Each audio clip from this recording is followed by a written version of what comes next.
Water crisis hits the country's economic capital, Douala. Taps have run dry at Cité de Palmier, a neighborhood here in the littoral region of Cameroon. Locals say that they have been suffering for 1 week now. We take a look at the day-to-day difficulties of inhabitants in this newscast. Also ahead, we discover some localities in Donga-Mantok division of the northwest region of Cameroon, where there are bad roads, absence of electricity, no potable water. How are local inhabitants coping? And in few hours from now, senators and MPs will be meeting for the June session of Parliament. What are the stakes? We shall be talking about that in this edition of the news. We shall be right back.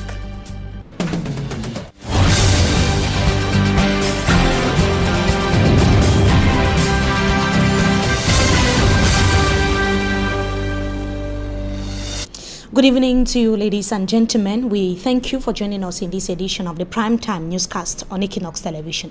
Let's begin right away here in the economic capital, Douala. As we announced a few seconds ago, inhabitants of Cité de Palmier have been for 1 week now without potable water. They tour different corners of their neighborhood and some parts of Douala just to be able to get the precious liquid to carry out their day-to-day chores. Let us take a look at their day-to-day ordeals with Innocent Aze. Their homes have no drop of water. There is no water at home to drink, wash clothes, and to mop the floor. I tour places in search of water. Residents of Cité de Palmier live for several days now without the precious liquid. It is a recurrent situation which remote controls the residents' livelihood. We get up at 4 p.m. to search for water. It is difficult getting the water because many people also get up at that time to fetch the precious liquid. We are compelled to queue up in a long line before fetching. Men, women, children and toddlers cross the roads with empty containers to have them filled with water, irrespective of the source. Furious inhabitants blame the water production and distribution company for depriving them of water under the pretext of maintenance works being executed without prior notification. Le problème c'est qu'on n'a même pas été on n'y a même pas eu de communication à ce sujet. Donc on n'a pas d'eau depuis on ne sait pas pourquoi. Cité de Palmier is only one amongst numerous localities in Douala hit by the water syndrome. Innocent Aze, they're reporting now. We take you to Donga-Mantok division, where several villages are still without tarred roads and there is absence of electricity. For years now, access to potable water in some of the villages in Nwa, as well as in those subdivisions, is problematic. The people say that the Anglophone crisis has further crumbled economic activities in some of the localities, as we see in the following report. Nkambe, the chief town of Donga-Mantok division, is surrounded by scores of villages plagued by underdevelopment. Two of these localities which caught our attention are the sub-village Indu subdivision and Sabongari in Nwa. In Sabongari, like in the sub-village, the roads have never been constructed. Commuters have been plying these untarred roads for decades. I am Steven of sub-village. Fonge Stephen of the sub-village says that transporting goods from the farm to the market is a major challenge. We have been trying to fill the pothole on the road, but we are unable because you have the little quota you are seeing on the road that was produced by the European Union in those days. But today we don't have the means we can repair it. We are begging that the administration will look into it and help us. The Anglophone crisis, he adds, has crumbled the economy. Traders take goods to the market, but there are no buyers. When we produce food, nobody come and buy. The food remain and got spoiled because of bad road and because of this economy that is worrying us. Our market is here. We produce all type of food, but there is no way to go and sell. The sub-village and Sabongari have no electricity. The people either use bush lamps or solar energy, which can only be afforded by few. You come here, you see us. We are using bush lamp. We are using little solar system. The solar system will never be correctly connected for take cook. Access to potable water is also a problem in Sabongari. The people only rely on water from doubtful sources, and they complain that waterborne diseases are common in the area. Ndongamanto is one of the divisions in the Northwest region where the population is begging for infrastructural development and the putting in place of basic social amenities.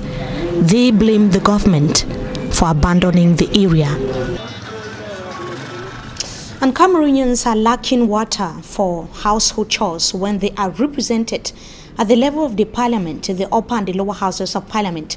For 5 years now, since the last parliamentary election took place, that was in 2013 in Cameroon, some MPs have not been able to tackle the problems of bad roads, potable water and electricity in their respective localities. The people's rights to basic social amenities are simply being violated in several localities and regions in Cameroon. MPs are going to be meeting tomorrow for the last time before the next election take place, if at all it would take place in Cameroon, as the Cameroonians are expecting the election to be announced by the President of the Republic. MPs will begin meeting at 11 a.m. in the nation's capital, Yaoundé, for the June session of Parliament. Senators would equally be meeting in the afternoon tomorrow, starting 4 p.m. In the second part of this newscast, possibly we are going to be looking at the stakes of the June session of Parliament, which would open tomorrow in the nation's capital. Now, BP's examinations in the French subsystem of education entered day 2 today across the national territory. It began yesterday hitch-free in some examination centers in the economic capital, Douala. Innocent as it was at the government bilingual high school Nilong in Brazzaville, he brought back this report. It was in a serene atmosphere that the BPC examination of the French subsystem of education kicked off June 5 in Government Bilingual High School Nilon Brazzaville Accommodation Center. What was disturbing was the absence of 26 candidates out of 1,515 expected to write the exam. Other situations like transfer cases and candidates quired up to the examination center by their parents for misplacing their official writing documents and school identity cards were all considered minor problems by the chief of center, Njem Samuel de Pardo. He urged parents of those who have forgotten theirs at home to ensure their children carry them along the subsequent days. Candidates went through thorough search before stepping into the center and examination halls. All candidates arrived on prescribed time, 8 a.m., except for one who arrived 13 minutes later and would have missed the first paper had it clocked 8:15. He said he was only informed by his father it was examination day. And management of the Shishong Cardiac Center is receiving 10 medical experts from out of Cameroon, precisely in Italy, for their second pediatric mission for the year 2018. The Cardiac Center is one of the most visited health institutions in Cameroon, but traveling to the hospital is a veritable nightmare for commuters, as Franklin Moabe tells us in the following story. The Cardiac Center in Shishong, inaugurated in 2009, is one of the most visited health institutions in Cameroon, specialized in the treatment of heart diseases. Traveling to these hospitals situated in the Mbui division of the Northwest region is a veritable nightmare as a result of the bad state of the road. In as much as the patients are concerned, we know the roads are difficult. The road infrastructure remains it's difficult, but we think we have spoken so much about it. We really don't know. Management of the Shishong Cardiac Center is receiving 10 medical experts from Italy for their second pediatric mission of the year 2018. The team coming from San Nicolanto have 12 patients for the surgical operations. This is the second pediatric mission for the year, and the team is coming from Italy, from San Nicolanto. We have 12 patients on the list for surgery. The team from Italy, specialized in heart-related issues, is coming to Cameroon at a time when heart-related diseases are on the rise in both children and adults in the urban centers and local communities. Cardiovascular diseases in Cameroon really are in rise, probably because there are more doctors, more cardiologists that are well trained to diagnose them. And as we know, all of us, we know about hypertension, we know about the complications of hypertension, we know about congenital heart diseases, we know about acquired heart diseases, we know about problem with the heart rhythm, what people used to call palpitation. We know about all those things, and we see cardiologists, we used to consult patients, we see that the condition is getting worse and worse, probably because in the past we were saying that, or we were thinking that it's only in urban areas that we meet or we see cardiovascular diseases. No, in rural areas also, like here, I cannot really say that it's an urban center. We are semi-urban and mostly rural area where we also see cardiovascular diseases, we also see hypertensive cases, we see cases with cerebrovascular accidents or CVA, we see cases in need of pacemakers, we see cases, children that are born with congenital heart diseases. And this really is a challenge for our country. I can say really that is a public health problem. The treatment of these patients has so far been fruitful, as even low-income earners benefit from the operations carried out at the center. The 2018 development plan is not for patients to travel to Shishang only, but for them to be consulted and diagnosed wherever they find themselves within the country. Something very special about the 2018 development plan for CC is that due to the socio-political crisis, we have been able to see how to increase the sites for mobile consultation in order to extend to the 10 regions of Cameroon as much as possible. We are stretching our hands and we want to reach areas like Kongsamba, Fumban, Boda, and other areas, so much so that we can be able to meet the patients where they are, considering the fact that some patients find it very difficult reaching the cardiac center nowadays because of the road. The team from Italy, coupled with the host team of cardio-related disease experts, are expected to end their operations on Saturday, 9th June 2018. And in sports football, before we take you to the second part of this newscast, qualification matches in prelude to the 2018 female AFCON to take place in Ghana have entered the second and last phase.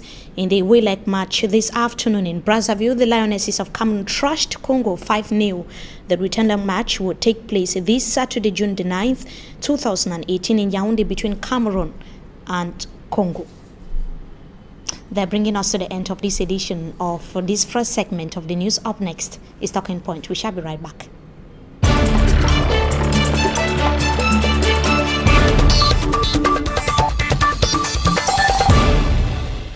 Tonight we are once again being joined by Barrister Law, Barrister Tamfo Richard. Good evening to you. Thank you so much for joining us tonight on Talking Point. Good evening, Mimefo.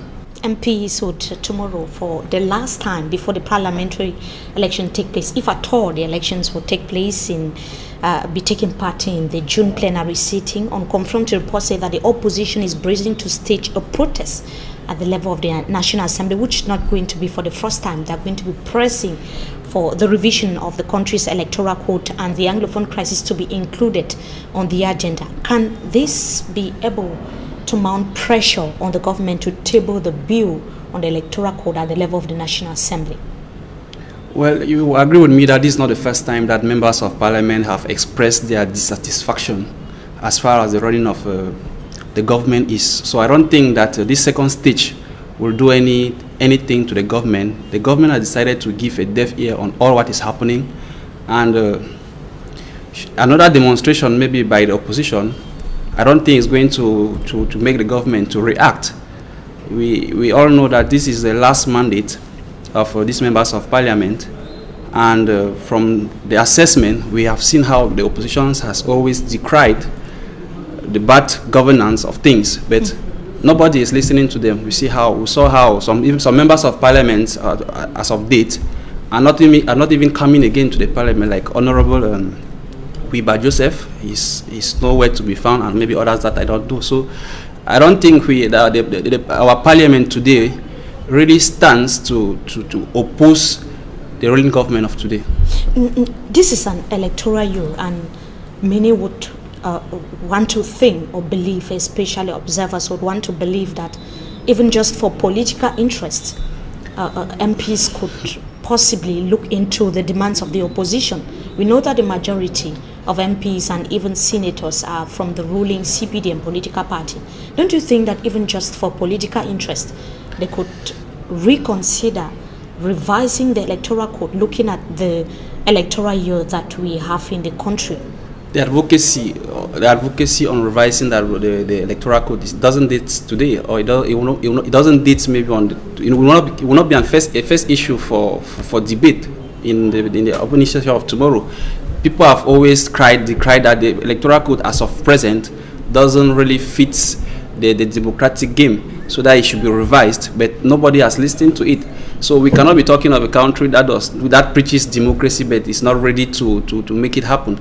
So I don't see them tomorrow accepting to maybe scrutinize that bill or revising it. So the same scenario will continue, and the majority at the parliament will still continue to overshadow those who are of no significant value. It could be different for the electoral code, but different as well the for present electoral the Anglophone code crisis that the opposition has always called on the need for the Anglophone crisis to be included on the agenda.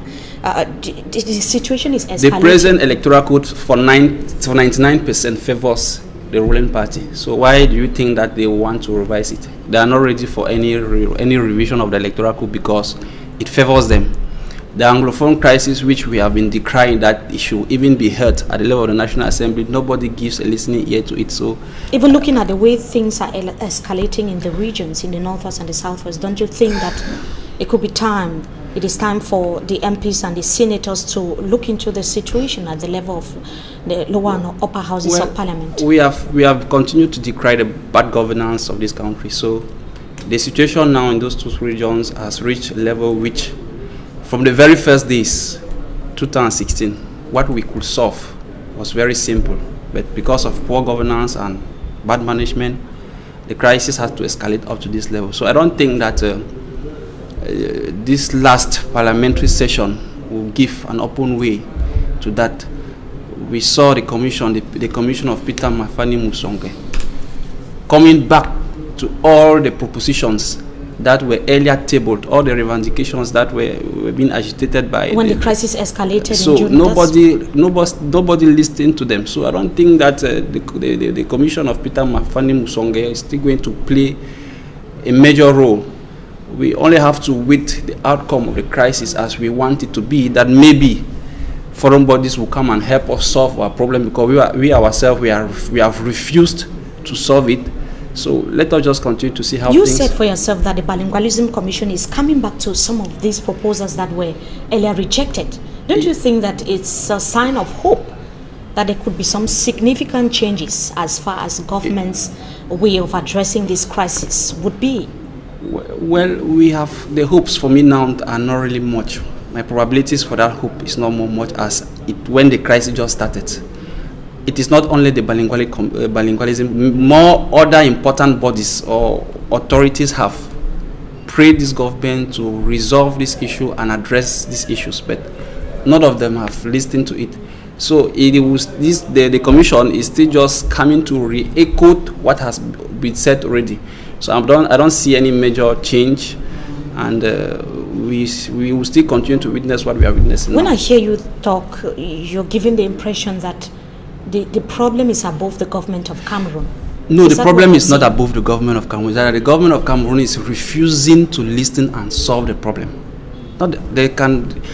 Nobody. I don't think that a problem can be above the state of Cameroon. We know who is the head of state. That's the person who can resolve this crisis in a fraction of seconds. But he's refusing to listen to it. He's refusing to solve it. So what do we do? I don't think that Peter Mafani Musonge, that we know how respectable he is as a person, but I don't think whether his voice will count when he will be the one to present it to the President of the Republic, because but the Bilingualism Commission is like a song to the government that this is one of the major solutions that we have provided to the Anglophone crisis. Well, let us just wait and all ourselves we see. But to me, I don't believe in that, because if we have other international bodies of high reputation who have addressed or who have brought to the attention of the president that no, this problem is really serious, try and give an ear to it, see the type of legacy that you want to leave, and still yet he is indifferent. I think it's a commission that he himself has set. When setting the commission, he knew that there was a problem. So why not resolve it than waiting that it's the commission that will give him solutions or proposals before he adopts it. So I think we are just turning around time, and time will be in our disfavor in the days ahead. Now, we saw reports of how some localities are in dire need of potable water, electricity. We saw the situation of the people of Nwa in Dongamantung, northwest region of Cameroon. We equally saw those in Ndu as well as Nwa subdivisions, that is in Dongamantung of the northwest region. Here in the economic capital Douala, there is absence of potable water in areas like Cité de Pamiers. We are seeing MPs almost ending their mandate, like you earlier indicated. What could be your evaluation, Barrister? Well, it's really a shame that at the 21st century we still lack basic necessities like potable water. You cannot imagine a government that has been in power for more than 35 years and people are still in lack of water. So it simply shows the failure of or even the members of parliament. Their voices are not being heard at the level of the assemblies. They may have maybe bills that they will table. The bills will be scrutinized and rejected. So I see that the members of parliament have not really been working as it's supposed to be. It's really unfortunate. Despite political affiliations, yes. Do you think that MPs have been able to defend their respective localities in Cameroon, looking at the situation on the ground? No, even the MPs are not given that free speech at the level of the parliament. You see an MP in parliament trying to defend his constituencies. He's refused the right to talk. He asks for audience. Nobody is granting it. So how do you want a member of parliament to defend that type of the position of his constituency before a National Assembly, which is not willing to listen? So I think members of parliament really have a very difficult task with this present regime, especially those from the opposition, because when you are from the opposition, you are considered abandoned. What about the Senate? This is a new mandate that is just kicking off. They would hold their June session, that is tomorrow in the afternoon. Don't you think there could be some hope at the level of the Senate? We have new senators, especially from the northwest region of Cameroon, representing the Social Democratic Front Party. Yes, the Senate, yeah, though the majority is still from the ruling party. I don't see how 97 voices will be able to fight 7 voices. Good projects or maybe good representation could be made by the various senates, but is that bill, for example, if for example they were to bring up maybe the bill on maybe water, on how to ameliorate living conditions with respect to water, and you have 97 voices against 7 who will vote maybe against, how does the bill pass? So I don't think that, anyway, the Senate is there to question the government, know how affairs have been managed, but I don't even see them having an opposition power to overrule or to try to fight with the ruling party. So it's almost an all CPDM Senate, yes, and National Assembly. That is it. Thank you so much, Mr. Tamfo Richard, for joining us tonight on Talking Point. We hope to have you some other time again. The pleasure is all mine. Thank you so much for your time. Thank you. To our viewers, it was equally our pleasure having with us in this edition of the Primetime Newscast on Equinox Television. Wishing you a blessed stay in the company of our programs until we meet again. Goodbye.